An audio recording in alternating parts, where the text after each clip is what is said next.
Salam sejahtera Malaysia. Denyut nadi suara rakyat bergema di channel ini. Penat juga hari-hari driving untuk nak cari sesuap nasi. Terpaksa kita pun jadikanlah kereta office.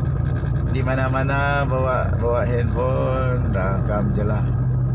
Baru tadi bercerita, borak-borak dengan kawan-kawan di kedai kopi. Kita orang pun ceritalah tentang isu-isu semasa yang berlaku di Malaysia. Mau tak mau, rela tak rela, kita pun tercakap jugalah kes One Malaysia Development Berhad. Salah seorang kawan saya yang bercerita dengan saya itu, dia merupakan kami semua open minded, cuma kami nak bincang saja. Pertama, dia kata dia pun sokong UMNO dan sokong Barisan Nasional, tapi dia kata dia tetap sokong juga Najib Razak, tapi dengan syarat katanya perlu ada penjelasan terbaik. Antara penjelasan yang dia kata dia perlu ialah, betulkah Najib Razak tak tahu bahawa wang dimasukkan banyak sangat dalam akaun dia? Dia tak tahu ada wang yang bukan wang dia yang dimasukkan ke dalam akaun itu dan terpakai pula tu. Jadi saja nak tahu, dia minta penjelasan kalau betul Najib tak tahu tentang perkara itu. Oh, kat depan ada apa itu? Kat depan ada abang-abang trafik. Tak boleh masuklah depan tu. Tidak dibenarkan masuk pula depan tu. So kita kena reverse sikit, cari tempat reverse yang ada. Okey. Tak tahulah kenapa ramai-ramai pula depan ni.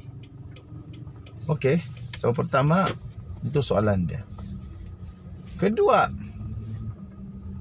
dia minta penjelasan ialah, kenapa Najib Razak boleh terpedaya dengan Jolo? Bagaimana seorang Perdana Menteri boleh terpedaya dengan Jolo? Lepas tu sekarang tiba-tiba Najib jadi bijak. Paling bijak di Malaysia Najib Razak lah sekarang. Tapi sebelum tu, dia manusia Perdana Menteri paling pelik pernah berlaku di Malaysia. Kenapa saya kata paling pelik? Dia satu-satunya Perdana Menteri yang dapat ditipu oleh Jolo. Dan lagi pula, cara Najib Razak ditipu itu memang pelik, lucu, dan ada sedikit bodoh. Bagi saya lah. Kenapa tak bodohnya? Perdana Menteri dapat diperbodoh-bodohkan oleh manusia begitu. Lepas itu, bukan saja diperbodoh-bodohkan, malah Najib Razak mencipta sejarah menjadi Perdana Menteri yang paling tak dengar nasihat. Rupa-rupanya bila dibongkar, diberitahu satu persatu, Rupanya banyak sudah yang memberi nasihat kepada Najib. Banyak sudah yang memberikan nasihat kepada Najib, jangan. Tapi dia tetap buat. Jadi itu yang kedua. Yang ketiga, tuan-tuan dan puan-puan, yang kawan saya kata dia perlu penjelasan ialah, kenapa wang itu digunakan oleh Najib dan kemana wang itu digunakan oleh Najib? Kalau memang masuk ke dalam akaunnya, dan dia tak tahu, logically dia perlu untuk siasat di bank dulu sebelum menggunakan wang tersebut. Denyut nadi suara rakyat bergema di channel ini. Jangan lupa tekan butang subscribe, like dan share. Kita jumpa lagi, bye-bye. Salam sejahtera Malaysia. Denyut nadi suara rakyat bergema di channel ini. Tuan-tuan dan puan-puan yang dihormati sekalian, pernah sekali ketika perbicaraan Datuk Seri Najib Tun Razak untuk kes 1MDB-nya, beliau menjawab berpuluh-puluh kali, saya tak tahu. Tak tahu. Tak tahu. Persoalannya, adakah jawapan tak tahu itu boleh diterima di mahkamah?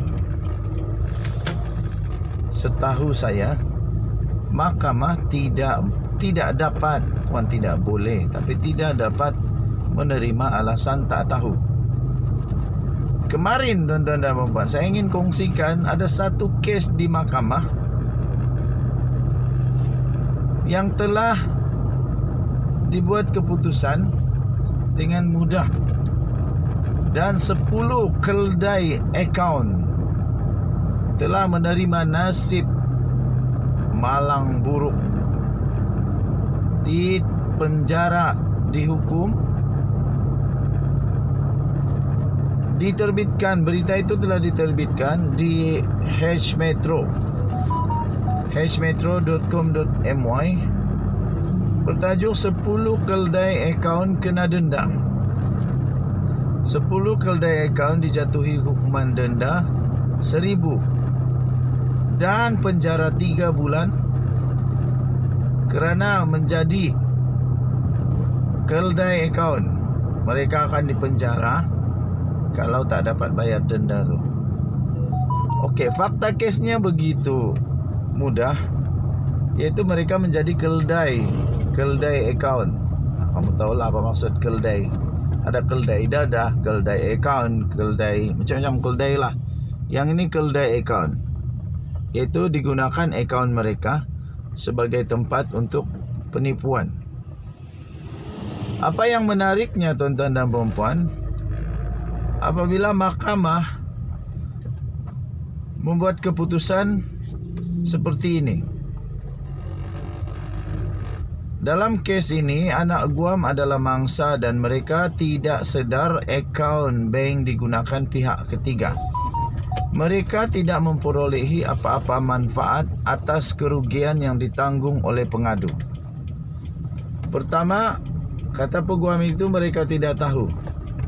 Kedua, mereka tak dapat manfaat pun, walau bagaimanapun. Timbalan pendakwa raya iaitu Anwar Atira telah memohon hukuman dikenakan terhadap semua tertuduh dengan mengambil kira faktor kepentingan awam dan pengajaran. Katanya, yang ini yang seronok dan menarik. Selaku pemegang akaun, tertuduh perlu mengambil tahu transaksi yang berlaku dalam bank sendiri. Lebih-lebih lagi jika ia membabitkan jumlah yang besar. Mahkamah juga perlu mengambil kira kekerapan kes, yang mana hampir setiap hari kes ini dituduh di mahkamah, selain kerugian yang ditanggung oleh mangsa. Bagaimana dengan kes Najib Razak? Saya ulang sekali lagi. Tertuduh perlu mengambil tahu transaksi yang berlaku dalam bank sendiri.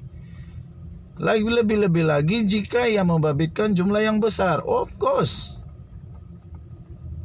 Jadi bolehkah Datuk Seri Najib Tun Razak kata dia tak tahu? Bolehkah dia kata dia tak tahu? Dan yang lebih menarik lagi, menurut penghakiman sebentar tadi yang saya bacakan, pertimbangan diambil kerana mereka tak tahu, supaya mereka diringankan hukuman itu. Pertimbangan boleh diambil kerana mereka juga jadi mangsa. tidak sedar akaun bank digunakan oleh pihak ketiga dan tak ada manfaat. Manakala Datuk Seri Najib Tun Razak punya kes pula, menurut penghakiman daripada Hakim Mahkamah Rayuan, dia kata penggunaan wang itu tiada langsung manfaat kepentingan untuk negara. Itu kepentingan untuk diri sendiri, malah memalukan negara. Aduh, itulah ramai orang yang tak puas hati kot sekarang dengan kes ini, kes Najib Razak. Sebab mereka kata, kenapa rakyat biasa mudah, sebentar saja, sekejap saja, dengan sekejap, dengan mudah keputusan dapat. Penyabitan bersalah atau tak bersalah mudah untuk mendapat keputusan. Tetapi dalam kes Datuk Seri Najib Tun Razak yang sudah nyata, banyak bukti, perlu lagi banyak songe sini sana. Apapun, saya tetap berpegang kepada keputusan mahkamah. Apapun keputusannya, saya tetap percaya mahkamah membuat keputusan yang betul. Kalau Najib didapati betul, dia tetap betul. Denyut nadi suara rakyat bergema di channel ini. Kita jumpa lagi, bye-bye.